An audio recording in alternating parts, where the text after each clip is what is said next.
수요 예배 오신 분들을 환영하고요.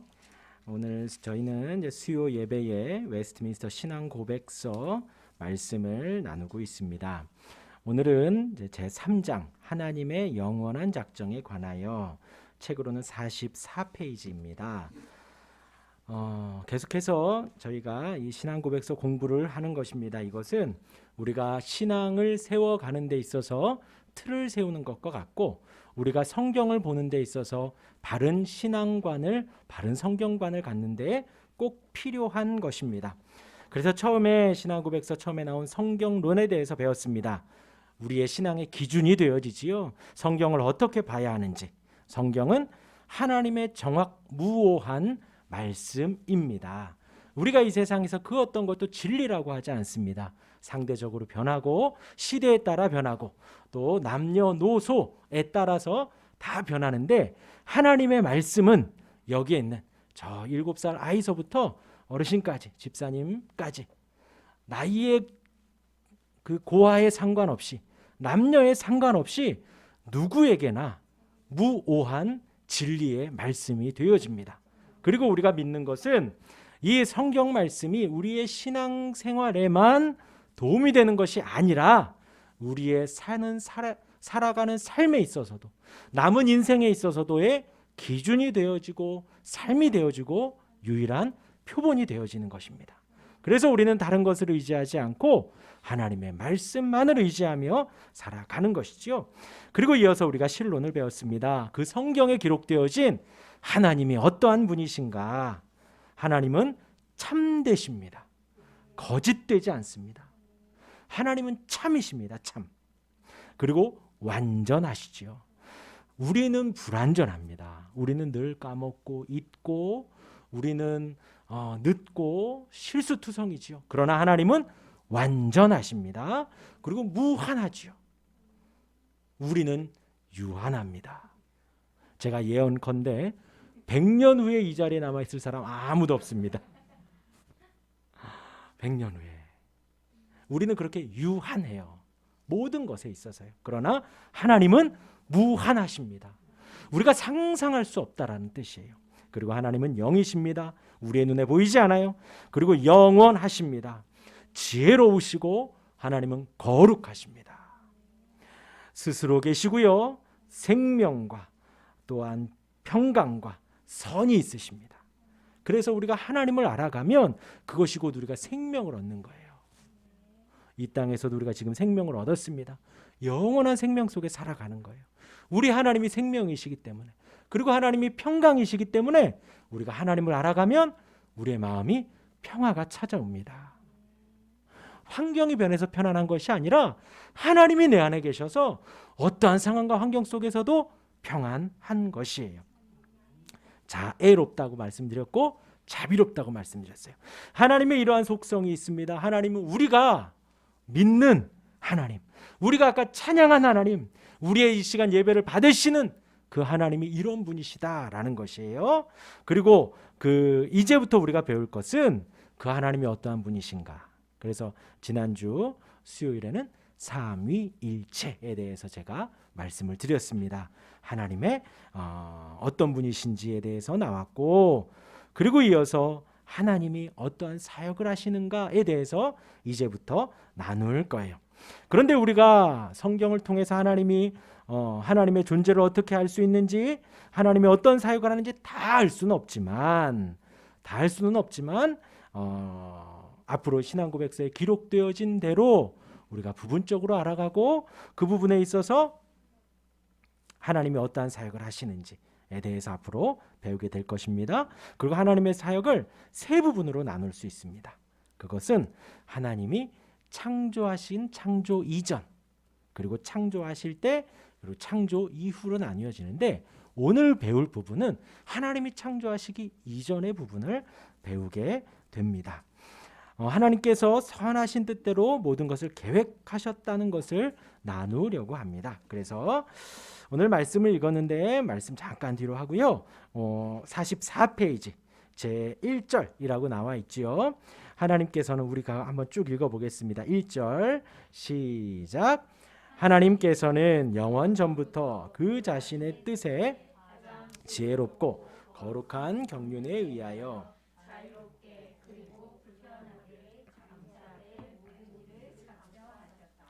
그러나 하나님이 죄의 조성자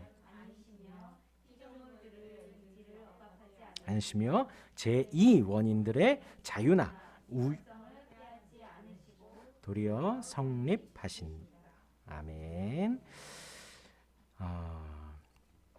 우선은 거기 1번이라고 나와 있는데 위에까지요. 한번 보면요. 하나님께서는 영원 전부터 그 자신의 뜻에 가장 지혜롭고 거룩한 경륜에 의하여, 이 경륜이 뭐냐면요, 하나님의 지혜롭고 거룩한 계획을 말하는 거예요. 하나님만의 계획. 그러니까 하나님 자신의 뜻, 그 뜻에 가장 지혜롭고 하나님의 그 자신의 가장 뜻에 가장 거룩한 계획에 의하여 자유롭게 그리고 불변하게. 아까 불편이 아니라요. 여기 불편이라고 나왔나요? 불변하게. 우리를 불편하게 하시는 분이 아니세요.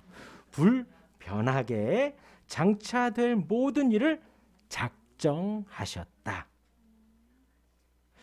하나님께서는 영원 전부터가 중요한 거예요. 영원 전부터 하나님의 뜻을 가지고 그 일들을 하나님의 가장 지혜롭고 거룩한 계획에 따라 자유롭게 변하지 않게 장차될 모든 일을 작정하셨다는 것입니다. 아까도 말씀드렸지만 사람은 계속 변합니다. 외모도 변하고요, 키도 변하고요, 몸무게도 변하고요, 성격도 변하고 식성도 변하고 모든 것이 변하지만 하나님은 변하지 않으신다라는 것이 중요해요. 그리고 중요한 것은 자유롭게 그 계획들을 이루어 가신다는 것이에요. 그래서 하나님이 작정하셨다는, 이렇게 하나님이 계획대로 작정하셨다라는 것이 성경의 표현이다라는 거예요. 성경 66권에서 하나님이 사역을 어떻게 하시느냐? 작정하고 사역을 하신다는 거예요. 우리는 계획을 해도 한계가 있습니다. 오늘 내일 계획을 세우고 또 그날 아침에 컨디션에 따라서 어떤 변수에 따라서 계획들이 변할 수 있지만 하나님은 그렇지 않다는 거예요. 하나님의 그 계획에 따라 지혜에 따라 하나님의 세우신 그 뜻들을 변하지 않게 이루어 가신다라는 것을 말씀을 드립니다. 그래서 우리가 그 뜻을 따라 예정을 받아서 하나님의 자녀가 되었다라는 것이 오늘 말씀의 주된 포인트가 됩니다. 어떻게 예정되었는가 했을 때 그의 모든 일을 그의 뜻대로 결정대로, 그러니까 하나님이 이미 정하셨다라는 거예요. 그리고 언제부터요? 그것을 영원 전부터 하나님이 정하셨다. 그러니까 지금 제가 계속해서 작정하셨다, 계획하셨다 할 때에 다른 것을 생각할 것이 없고 여기 계신 분들이라면 하나님이 나를 구원하셨구나, 나를 부르셨구나, 나를 하나님의 자녀로 삼아주셨구나 라는 것에 하나님이 계획을 하셨구나. 그러니까 절대로 그냥 우연히 집 앞에 있어서 나온 것이 아니라 하나님의 그 계획하심 속에 하나님의 그 은혜 아래로 우리가 들어갈 수 있었다라는 거예요. 그것이 언제부터요? 영원 전부터. 그래서 말씀을 봅니다. 그 밑에 우리 1번 가로 있죠. 에베소서 1장 11절 같이 읽어봅니다. 시작. 모든 일을 그의 뜻의 결정대로 일하시는 이의 계획을 따라 우리가 예정을 입어 그 안에서 기업이 되었으니. 모든 일을. 그래서 하나님이 태초에 온 세상을 만드셨습니다. 하나님이 태초에 만드셨고요.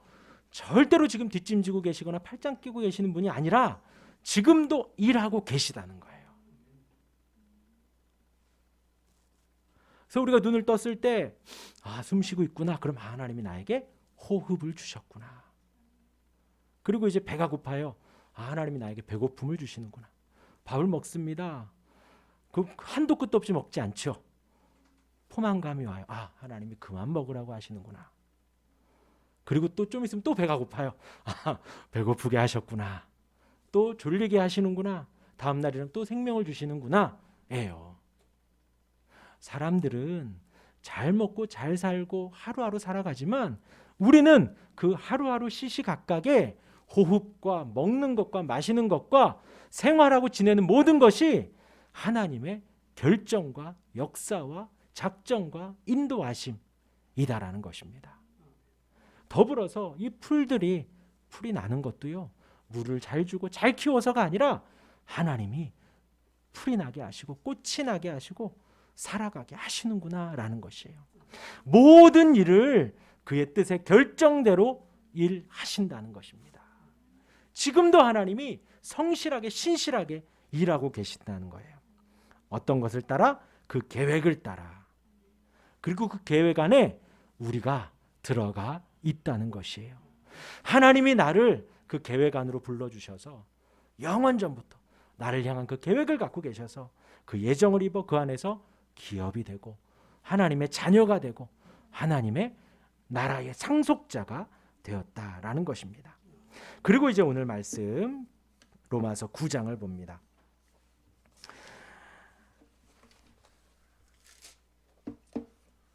9장에 우리가 11절부터 읽었는데요. 9장에 이제 왜냐하면 뒤에도 또 이 로마서 말씀이 인용이 돼요. 그래서 우리가 1절부터 한번 봐볼게요. 로마서 9장 1절에 보면요, 내가 그리스도 안에서 참말을 하고 거짓말을 아니하노라. 지금 이것을 쓴 것은 로마서를 쓴 건 사도 바울입니다. 바울이 로마의 교인들에게 지금부터 하는 말을 잘 들어라. 이것은 거짓말이 아니다. 나에게 큰 근심이 있는 것과 마음에 그치지 않고 고통이 있는 것을 내 양심이 성령 안에서 나와 더불어 증언한다. 지금 마음이 되게 괴롭다는 거예요. 왜 괴로운가? 나의 형제 곧 골육의 친척을 위하여 내 자신이 저주를 받아 그리스도에게서 끊어질지라도 원하는 바라. 내가 혹 저주를 받더라도 내가 원하는 한 가지가 있다. 그것이 무엇이냐? 나의 형제와 고륙의 친척이 구원받길 원한다는 거예요. 근데 지금 사도 바울에게 있어서 그냥 바울의 뭐 사촌형, 동생을 말하는 게 아니라 바울이 베냐민 지파 사람입니다. 아브라함의 모든 그 자손들, 이스라엘 백성들, 유대인들이 다 구원받기를 원한다는 거예요. 사도 바울이. 그런데 그들은 이스라엘 사람이라. 그렇죠? 아브라함, 이삭, 야곱, 그 이하의 12 아들들, 그 야곱이 이스라엘로 하나님이 이름을 개명시켜 주셨지요. 그 이스라엘 사람이라. 그들에게는 양자됨과 영광과 언약들과 율법을 세우신 것과 예배와 약속들이 있었다. 그 12 자녀 위에 아빠, 할아버지 아브라함은 하나님이 택한 하나님의 선민 이스라엘이라는 거예요. 그들에게는 하나님의 그 영광스러운 은혜를 보여주셨다는 거죠. 아브라함이 그 고향을 떠날 때에 영광스러운 하나님을 보고 떠난 겁니다. 그리고 하나님께서 아브라함을 인도할 때에 전쟁에서 또 이기게 하시고 또 인도하셔서 먹이시고 이끌어 가실 때에 영광스러운 하나님이 아브라함을 인도하셨다는 거죠. 언약을 하셨고 그 자녀들에게 율법을 세우셨죠. 하나님의 법을 주셨다는 거예요. 내가 너를 사랑하고 너가 나의 자녀가 되고 나는 너의 하나님이 되고 너희들은 이 법을 잘 지켜라. 이방인들에게는 주지 않았어요. 하나님이 출애굽시켜서 구원하시고 하나님이 인도하시고 그 큰 기적들을 보여주신 이스라엘 백성들에게만 율법을 주셨다는 거예요. 그리고 그들은 예배를 했죠. 약속들이 있습니다. 조상들도 그들의 것이요 육신으로 하면 그리스도가 그들에게서 나셨으니 얼마나 영광스럽냐 이거예요. 예수 그리스도가 그의 계보에서 났다는 거예요. 우리 간혹 만나면 너 무슨 성씨냐 합니다. 무슨 김씨요? 안동 김씨요. 누구의 자손이요? 김자진자. 우리 뭐 만난 적도 없는 그분을 우리는 간혹 자랑스러워해요. 그렇죠? 저희 조상도 왕 옆에서 보필하던 분이셨대요. 그런데 지금 이 바울이 걱정하고 마음 아파하고 힘들어하는 그 이스라엘 백성들은 어떤 사람들이냐? 그의 계보 속에서 예수 그리스도가 나왔다는 거예요. 얼마나 영광스럽냐 이거예요. 그 혈육 속에서 그리스도가 그들에게서 나셨으니 그는 만물 위에 계셔서 세세 찬양받으실 하나님이시라. 이게 바울의 문체의 특징이에요. 자기 막 말하다가 그 너무나도 막 그 감정에 겨워서 이야기를 뚝 끊고 하나님께 영광 돌리는 거예요. 그들에게는 예배가 있고 영광이 있고 언약이 있고 약속이 있다. 율법이 있다. 그리고 그리스도가 나셨다. 그는 만물 위에 계셔서 세세 찬양을 받으실 하나님이시라. 예수님이 이 땅에 오셔서 십자가를 지셨지요. 가장 낮고 낮은 모습으로, 가장 처참하고 비참한 모습으로 돌아가셨어요. 그 은혜로 말미암아 우리가 하나님의 자녀가 되고 속죄함, 용서함을 받았어요.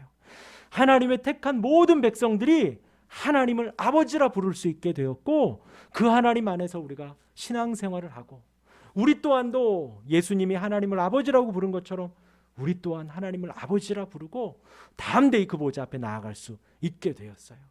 우리가 영원히 찬양할 이름은 바로 그 예수 그리스도입니다. 만물 위에 계셔요. 이제 그분이 심판의 권세를 잡고 다시 오십니다. 온 만물은 그 앞에 경배하게 돼 있어요. 누군데요? 그분이 나의 주님이십니다. 나의 신랑이 되시고, 그분이 나를 너무나도 사랑하셔서 나를 위해서 죽으신 거예요. 우리는 평생 그 사랑 속에 살아갑니다. 받으실 하나님이시라. 아멘. 그런 하나님의 말씀이 폐하여진 것 같지 않도다. 이스라엘에게서 난 그들이 다 이스라엘이 아니요, 혈육으로 혈통으로 난 그들이 이스라엘이 아니라는 것입니다.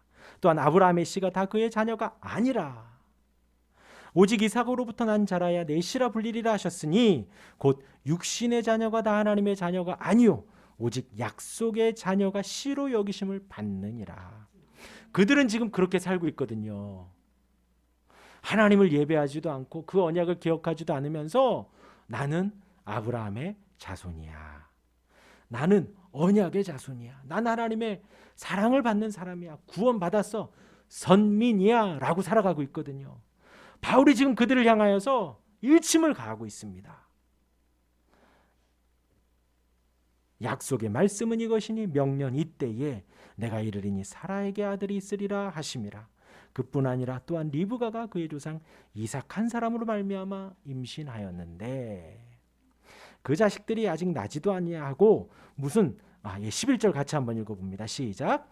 그 자식들이 아직 나지도 아니하고 무슨 선이나 악을 행하지 아니한 때에 택하심을 따라 되는 하나님의 뜻이 행위로 말미암지 않고 오직 부르시는 이로 말미암아 서게 하려 하사. 리브가에게서 이르시되 큰 자가 어린 자를 섬기리라. 기록된 바 내가 야곱은 사랑하고 에서는 미워했다 하심과 같다. 이제 야곱과 에서가 나오는데 그들이 태어나기도 전에 하나님이 한 사람은 택하고 한 사람은 택하지 않았다라는 거예요. 누가 선을 행하고 악을 행하기도 전에 하나님이 미리 택하셨다라는 것을 말을 하는 것입니다. 그런즉 우리가 무슨 말을 하리요? 하나님께 불의가 있느냐? 그럴 수 없다. 왜일까요? 우리는 다 죽어 마땅한 사람들이에요. 우리는 다. 하나님의 은혜가 아니라면 우리는 하나님께로 나아갈 수가 없는 것이에요. 그래서 우리가 작년에도 불렀지만 성령이 오셨네, 성령이 오셨네. 성령 하나님이 우리 안에 오셔서 우리를 설득하시고 인도하셔서 하나님 앞에 믿음을 갖게 하시고 하나님을, 예수님을 구주로 고백할 수 있도록, 하나님을 나의 아버지로 고백할 수 있도록 해 주셨기 때문에 우리가 하나님께 나아갈 수 있는 것이지, 그 하나님의 인도하심이 아니라면 우리는 하나님의 원수가 되고 하나님을 등지고 하나님을 모른다 하고 하나님을 예배하려고는 죽어도 생각 안 하는 사람들이 바로 이 세상 사람들이에요. 그 사람들의 결론은, 그 사람들의 결말은 어떠한가요? 지옥에 가는 거거든요. 지옥에 가고 죽어 마땅한 우리를 하나님이 구원해 주신 거예요. 여기 방금 읽은 말에 의하면 야곱과 에서 둘 다 지옥에 가도 된다라는 거예요. 그런데 아직 나기도 전에, 뱃속에 있을 때, 아직 선이나 악을 행하기도 전에 하나님이 야곱을 택하시고 에서를 미워하셨다라는 것을 말씀을 하시는 거예요. 그 하나님은 불의가 없으시다. 또 지금 야곱과 에서에 대한 예를 드셨고요. 또 하나의 예를 드십니다. 15절에 모세에게 이르시되 내가 긍휼히 여길 자를 긍휼히 여기고 불쌍히 여길 자를 불쌍히 여기리라 하셨으니 그런즉 원하는 자로 말미암음도 아니요 다름질하는 자로 말미암음도 아니요 오직 긍휼히 여기시는 하나님으로 말미암음이라. 무슨 말인가요? 하나님이 긍휼히 여기셨다는 거예요. 우리가 구원을 받고 하나님의 자녀가 되고 예배하고 하는 것의 원인이 뭐냐? 하나님의 긍휼이에요. 하나님의 사랑이에요. 그리고 하나님이 우리를 불쌍히 여겨주셔서 그렇게 된 거예요.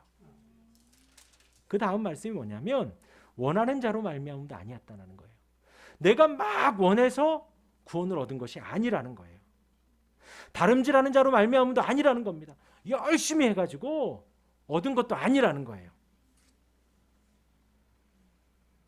오직 긍휼히 여기시는 하나님으로 말미암음이라.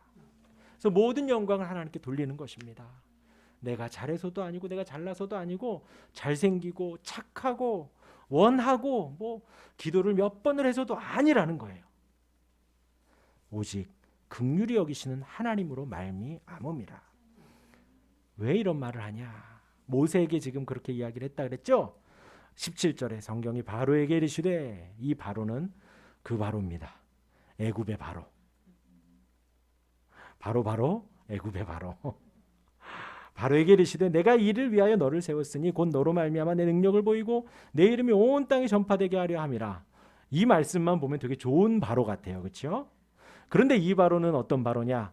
모세가 지팡이를 들고 가서 이스라엘 백성들을 보내주십시오. 나는 저 광야로 나가서 예배하겠습니다. 애굽에서 내보내 주십시오 했을 때에 거절했던 그 바로입니다. 그리고 10가지 재앙을 다 받죠. 마지막으로 장자의 죽음까지. 그렇게 해도 장자의 죽음을 보고 그래 너희들 나가서 예배해라 하고 보냈지만 또다시 내가 무슨 짓을 한 거야? 병거를 가지고 이스라엘을 모세를 쫓아갔던 그 바로 그 바로. 그를 향해서 하나님이 뭐라고 하시냐? 내가 이를 위하여 너를 세웠으니 곧 너로 말미암아 내 능력을 보이고 내 이름이 온 땅에 전파되게 하려 함이라. 그 바로는 누구냐? 그때 당시 초강대국의 수장이었던 거예요. 애굽에 가장 부유하고 가장 힘이 센 그 애굽에 그 중에서 왕 바로, 별명이 신의 아들인 그 바로를 향하여서 하나님이 너를 내가 세움은 내 능력을 보이고 내 이름으로 온 땅에 전파되게 하려 함이라. 그렇죠? 그 시대를 한번 생각해 보자 이거예요. 가장 힘센 나라의 종으로 있던 이스라엘 백성들이에요. 아무도 주목하지 않습니다. 아무도 쳐다보지 않는데 갑자기 모세라는 80세 노인이 나타나서 달라는 거예요. 지팡이 하나 들고 와서. 군대를 데리고 오거나 신무기를 가지고 온 게 아니라 지팡이 하나 들고 와서 하나님이 내보내달란다. 내보내줘라. 이게 다였어요. 뭐 설명을 하거나 뭐 프리젠테이션을 막 화려하게 하거나 그게 아니었어요. 하나님이 내보내라신다. 내보내라. 그리고서는 그 바로의 마음을 하나님이 완악하게 하셔서 마음을 닫아 놓으셔서 하나님이 10가지 재앙을 보여주시며 그 크신 능력을 온 세상에 신이 없고 하나님만이 유일한 신이며 하나님만이 섬길 유일한 하나님이시다라는 걸 그렇게 보여주신 거예요. 그리고 그런즉 18절에 하나님께서 하고자 하시는 자를 긍휼히 여기시고 하고자 하시는 자를 완악하게 하시느니라. 오늘 나온 말씀이 이에 관한 말씀이에요. 하나님이 긍휼히 여기시는 자를 긍휼히 여기시고 완악하게 하는 자를 완악하게 하신다라는 것입니다. 그리고 우리 책 44페이지 3번에 보면 로마서 11장 33절에 깊도다 하나님의 지혜와 지식에 부요하며 그의 판단은 측량치 못할 것이며 그의 길은 찾지 못할 것이로다. 하나님의 지혜가 얼마나 놀라운지, 하나님의 판단이 얼마나 높은지 지금 말을 하고 있는 것이지요. 그래서 하나님이 작정하셨다라는 것을 말을 합니다. 그러니까 우리는 지난주에도 말씀드렸지만 우연이라는 것이 있다 없다? 없다. 모든 일을 하나님이 하신다. 그리고 이제 1절에 하반절 두 번째를 읽겠습니다. 그러나 시작. 그러나 하나님이 죄의 조성단은 아니시며 피조물들의 의지를 억압하지 않으시며 제2 원인들의 자유나 우연성을 빼앗지 않으시고 도리어 성립시키신다. 그러니까 하나님이 모든 일을 행하신다라고 하면 어떤 사람들이 그러는 거예요. 그럼 죄는 아담과 하와를 만드셨어. 근데 왜 선악과를 따먹게 했느냐? 왜 이 세상이 죄가 이렇게 창궐하냐? 라는 것을 의문을 갖는다라는 것이지요. 그런데 성경은 어떻게 말하냐? 하나님이 죄를 만드셨다 안 만드셨다? 안 만드셨다. 조성자는 아니시며. 그 다음 말씀이 너무 은혜로운 거예요. 피조물들의 의지를 억압하셨다 안 하셨다? 안 하셨다. 안 하셨다. 제2 원인들이 무슨 말이냐면요. 제1 원인이 있고 제2 원인이 있습니다. 제1 원인이 하나님의 작정을 말하는 거예요. 그리고 제2 원인이라고 하면 우리의 행함을 말하는 것입니다. 예를 들면 예수님이 십자가에 못 박혀 죽으셨죠. 예수님이 십자가에 죽으시려고 하는 것이 하나님의 뜻이었어요. 죄가 없으신 분이, 의로우신 분이 십자가를 지고 그 피를 흘리셔야 하나님의 백성들이 흘려야 할 그 피를 대신하여 죽는 효과가 있는 거거든요. 하나님의 뜻은 예수님이 십자가를 지시는 것이었습니다. 그것이 하나님의 작정이었어요. 그게 하나님의 제1원인이 되어집니다. 제1원인. 하나님의 뜻. 그런데 그 일을 행함에 있어서 유다가 팔았어요. 예수님을 유다가 팔고 그 군인들이 채찍질을 하고요. 그리고 본디오 빌라도가 백성들에게 십자가에 못 박혀 죽도록 명하고, 또 군병 누군가가 머리에 가시면류관을 씌우고 십자가를 못을 박았던 거예요. 그들이 다 제2 원인이 되어지는 것입니다. 그래서 피조물들의 의지를 억압하지 않으셔요. 하나님이 억압하신다고 하면 이것은 로봇가 되어지는 거죠. 너는 이렇게만 해, 저렇게만 해. 그런데 그들의 의지를, 우리의 의지를 결코 억압하거나 강요하거나 그러지 않는다는 것입니다. 제2 원인들의 자유를 타치하지 않으셔요. 우연성을 빼앗지 않고 그 제2 원인들의, 우리 사람들의 하는 그 모든 것들을 성립시키셔서 하나님의 뜻을 이루어 가신다는 거예요. 그래서 예수님이 유다를 향하여서 태어나지 않았으면 했던 거예요. 그가 아니었어도 예수님이 십자가에 지는 그 제1 원인의 하나님의 뜻은 성취가 된다는 것이에요. 그래서 약간 여담이지만 우리의 인생에 있어서 우리가, 그러니까 하나님은 우리에게 절대로 억압하고 이렇게 일부러 끌어와서 끌어안치지 않는다는 거예요. 우리의 자율과 우리의 의지를 가지고 우리가 하는데, 우리가 그 제2 원인들로서 악한 일들이 아니라 선한 일을 하며 하나님의 일에 도움이 되어줘야 된다고 사실 우리는 결심을 해야 됩니다. 우리가 하는 모든 일에 있어서 하나님의 그 뜻을 거스르거나 더 성취시키거나 할 수 없어요.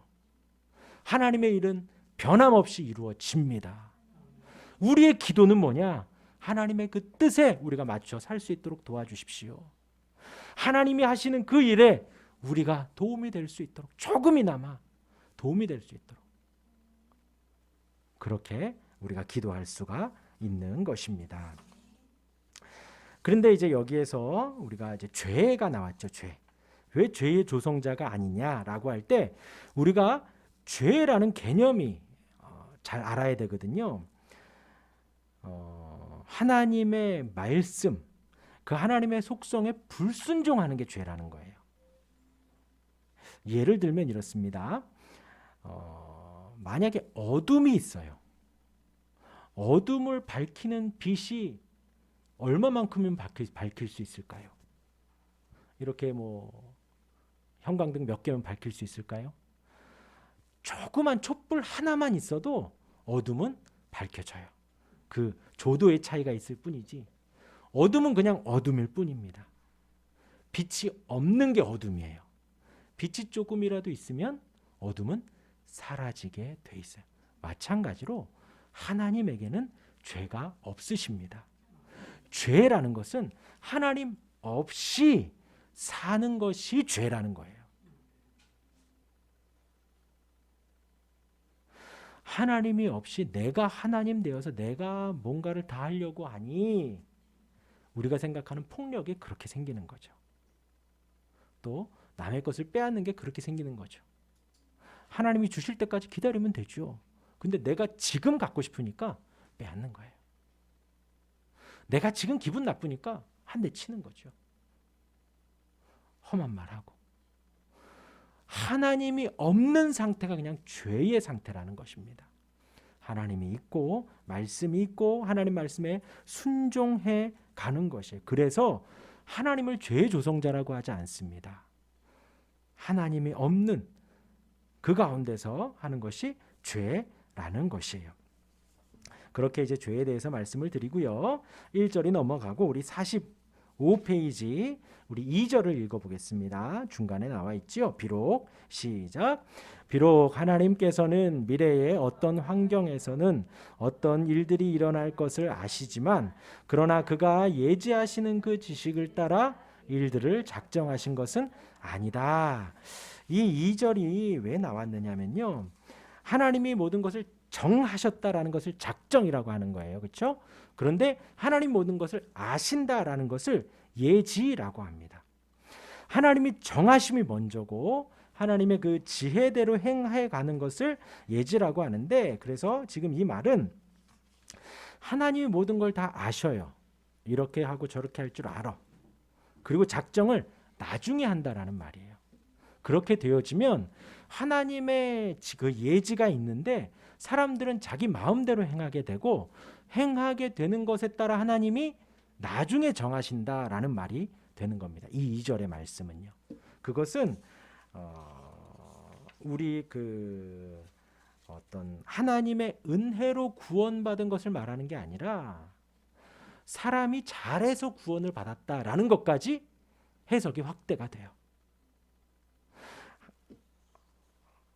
그래서 하나님의 예정하시고 하나님의 전능하심 속에 우리가 구원의 반열에 들게 되었고 하나님은 우리가 무엇을 할지 다 아십니다.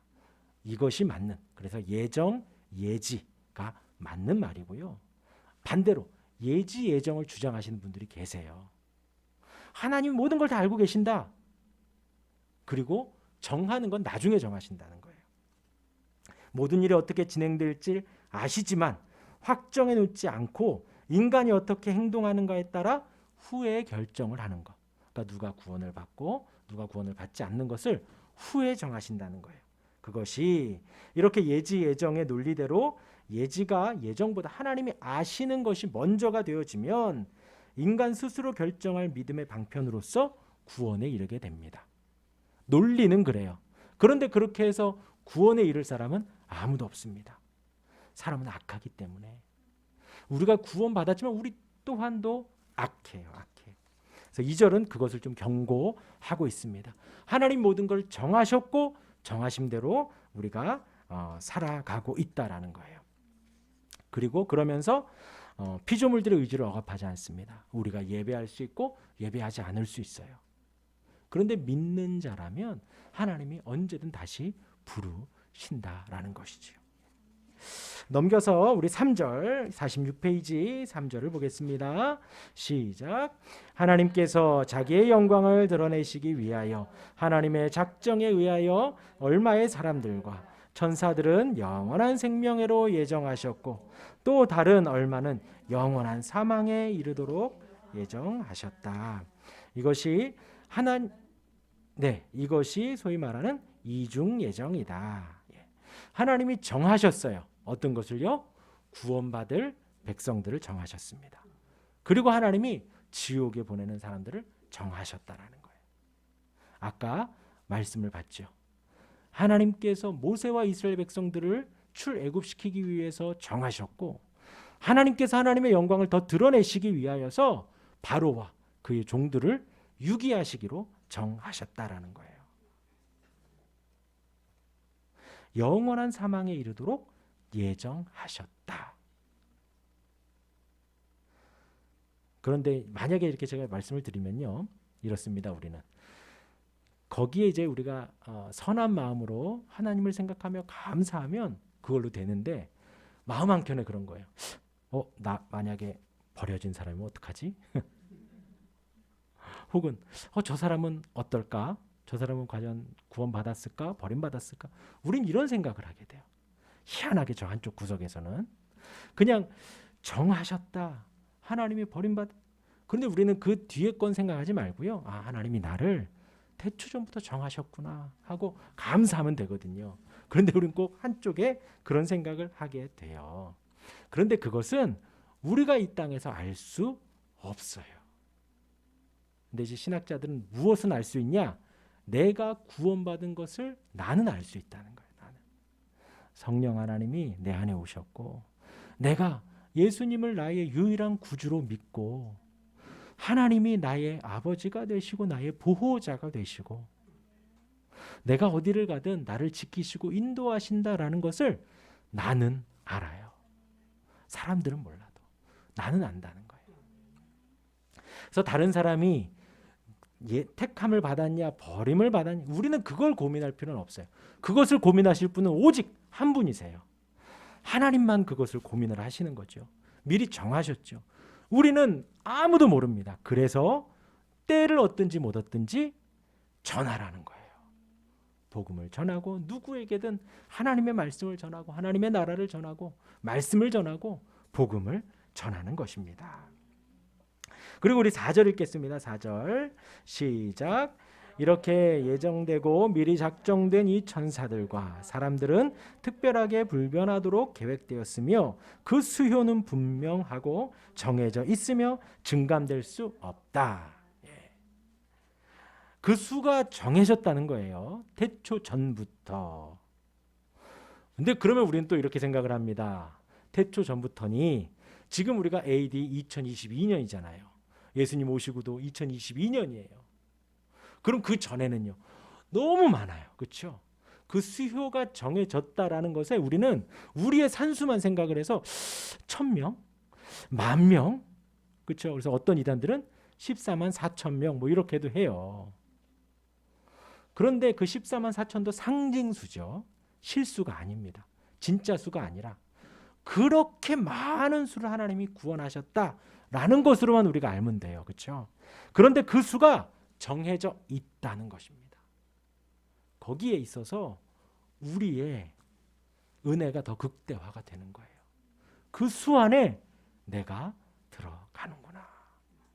그 수 안에 이렇게 부족하고 연약한 나를 하나님이 이 변방, 이스라엘로 치면 여긴 변방이잖아요. 이 변방에 있는, 그 중에서 경기도 이 아직 공사도 다 안 끝난 난, 이 동네에 사는 나를 그 수 안에 하나님이 나를 보내주셨구나, 나를 넣어주셨구나 하고 우리가 하나님께 감사하고 찬양할 수가 있는 것입니다. 그 옆에 이해를 위한 질문 우리 빠르게 보도록 하겠습니다. 자, 1번 하나님께서 장차될 모든 일을 언제 작정하셨는가? 네, 영원 전에 작정하셨습니다. 중간중간에 변하시죠? 중간중간에 막 변하시죠? 절대 변하지 않습니다. 네, 2번 하나님께서 그 모든 일을 작정하셨다면 죄의 주성자가 아니라고 어떻게 설명할 수 있습니까? 자, 설명해 보세요. 네, 맞습니다. 어떤 비유로 따지면 어둠과 같아요. 하나님 안에는 어둠이 없지요. 어둠이 없습니다. 그 어둠 안에 조그만 불빛이라도 있으면 어둠은 사라지게 돼 있어요. 그렇게 어둠과 빛처럼 하나님 안에는 죄가 있을 수 없다는 거예요. 하나님께서 미래에 일어날 일을 아시기 때문에 그것에 따라 어떻게 하기로 작정하신 것, 이게 예지 예정이에요. 이것은 옳지가 않다 그랬습니다. 그렇게 되면 정함이 자꾸 바뀌는 거예요. 정함이 사람의 공로와 실수에 따라서 바뀌게 되기 때문에 예지 예정이 아니라 예정 예지를 따르는 겁니다. 하나님이 미리 정하셨다. 그 안에서 하나님이 모든 것들을 지혜로움으로 우리를 이끌어 가신다라는 것을 말을 합니다. 4번 이중 예정의 뜻이 무엇입니까? 네, 이것이 소위 이중 예정이다. 하나님이 택한 자가 있고 하나님이 유기된 자가 있다라는 거예요. 우리 아까 바로와 모세의 예를 들어드렸습니다. 그러하지만 우리는 알 수 있다 없다? 없다. 우리는 알 수 없다. 누가 구원을 받았는지, 누가 버림을 받는지 우리는 알 수 없어요. 하나님만 아셔요. 하나님께서 예정하신 수는 변동될 수 있는 것입니까? 아니요. 절대 변동되지 않습니다. 네, 그리고 이제 적용을 위한 나눔을 위한 질문이요. 하나님의 작정에 의하여 구원받기로 예정하신 수가 결정되어 있다고 강조하면 전도의 필요성이 없어지지 않는지 생각해 보자.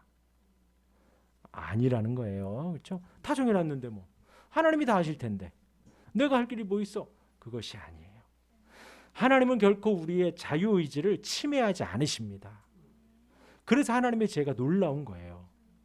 하나님이 모든 상황과 환경과 나의 지혜와 나의 마음과 만나는 사람들과 모든 것을 동원하셔서 나로 하여금 예배할 수 있도록 인도하시고 전도할 수 있도록 내가 자발적으로 봉사하고 헌신하고 순종할 수 있도록 하나님이 만들어 가신다는 거예요. 그래서 우리의 신앙생활은 기쁘고 행복한 거예요.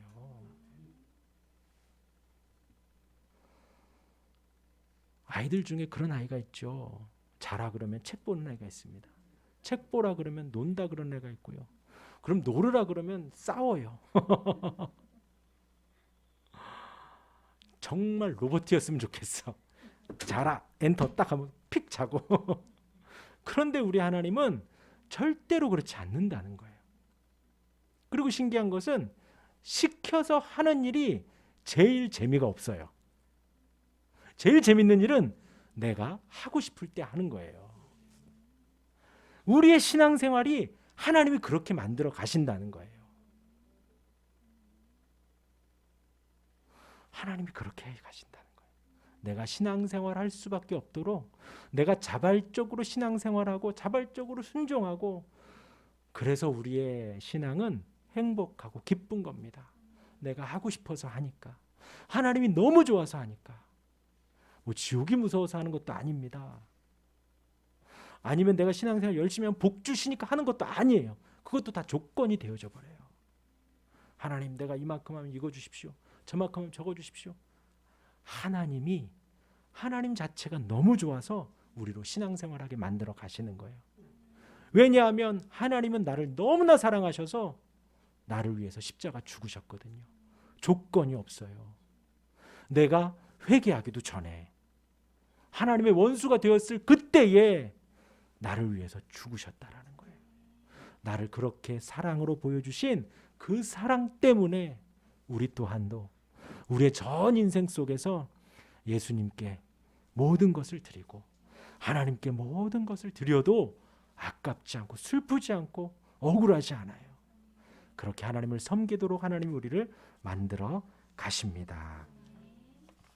그래서 하나님의 이 예정과 작정이라는 이 성경에 나와 있는 이 말씀은 우리의 신앙생활의 유일한 원동력이 되어집니다. 하나님이 나를 영원 전부터 작정하셨구나. 나를 위하여 예정하셨구나. 미리 정하셨구나. 라는 것이 너무나 큰 은혜가 돼요. 그리고 유기자도 정하셨다는데 이 부족한 나를 하나님의 백성으로 부르셨으니 그 얼마나 더 놀라운 은혜인가라는 것입니다. 말씀 기억하시며 주님을 더 잘 섬기는 우리 모두가 되기를 바랍니다.